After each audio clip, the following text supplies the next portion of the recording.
O laboratório virtual de circuitos possui dois aparelhos de medida situados nessa região, aqui à direita da tela, que são o voltímetro e o amperímetro. Nessa primeira atividade remota, dedicada ao estudo dos circuitos, vamos usar apenas o amperímetro. Vou arrastá-lo aqui para a tela azul. Numa próxima atividade, vamos usar também o voltímetro. A palavra amperímetro significa literalmente medidor de ampere. Vamos introduzir esse aparelho e discutir o significado dessa medida a seguir. Para introduzir o amperímetro no circuito, notem, é necessário abrir o circuito, por exemplo, aqui ou aqui, e ligar o circuito novamente por meio do amperímetro. Por exemplo, assim. O amperímetro é um elemento neutro. Ele não altera as características do circuito no qual é inserido. Vamos discutir o significado dessa medida daqui a pouco, mas notem que o aparelho marca 0,9 A, 0,9 ampere. Vamos inserir o aparelho em outro local.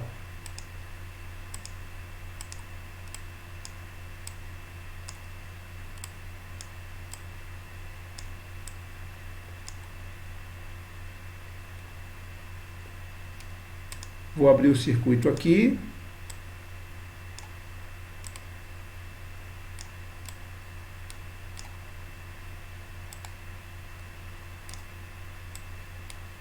E inserir o amperímetro aqui. Notem que o valor medido não foi alterado, continua o mesmo, 0,9 ampere. Ok, temos as medidas. Nos dois pontos do circuito, onde colocamos o amperímetro, o valor foi o mesmo, 0,9 ampere. Mas o que significa esse valor? A essa altura do seu curso de Química, você já foi apresentado a ideia de que os materiais são feitos de átomos e que os átomos contêm prótons e nêutrons em seu núcleo, além de elétrons na região mais externa. Quando ligamos uma fonte de energia elétrica, como uma pilha, através de elementos condutores, como esses fios de ligação e o filamento dessa lâmpada, nós permitimos a circulação de elétrons entre os polos da pilha ou extremidades da pilha. Essas bolinhas azuis que vemos no aplicativo representam elétrons ou quantidades de elétrons.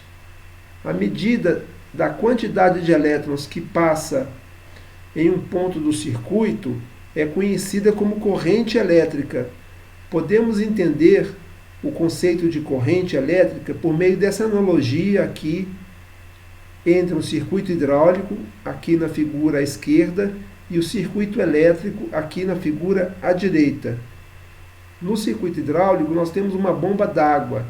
A água é bombeada aqui para cima, entra nesse recipiente, aqui a água está a uma altura maior, ela então flui para esse outro recipiente e não tem chance de equilibrar porque a bomba d'água faz a água circular e leva a água novamente para o recipiente da esquerda. O fluxo de água, a gente pode chamar de uma corrente, o fluxo de água ou corrente de água é medida em litros por segundo. No caso do circuito elétrico, a corrente elétrica ou fluxo de elétrons, a medida do fluxo de elétrons, é medida em coulombs por segundo. 1 litro de água corresponde a uma quantidade gigantesca de moléculas de água. 1 coulomb de elétrons também corresponde a uma quantidade gigantesca de elétrons. O nome dessa unidade de medida, o coulomb, foi dado em homenagem a Charles de Coulomb, um engenheiro militar e cientista francês que estudou os fenômenos elétricos e cuja imagem nós vemos nesse slide. Aqui vemos uma imagem com átomos de alumínio e os elétrons que ficam no entorno dos átomos, os elétrons mais externos. Sabemos que os átomos são unidades muito pequenas de matéria, então a quantidade de elétrons em um pedaço de alumínio é uma coisa gigantesca. O coulomb de elétrons corresponde a um número elevadíssimo de elétrons. São 6,25 vezes 10 a 18, ou 6,25 quintilhões de elétrons. 1 coulomb por segundo é a unidade de medida da corrente elétrica no Sistema Internacional de Medidas. O nome da unidade coulomb por segundo é ampere. O nome da unidade, ampere, ou coulomb por segundo, se refere também ao nome de outro cientista e filósofo francês que fez importantes contribuições para o estudo da eletricidade e do magnetismo.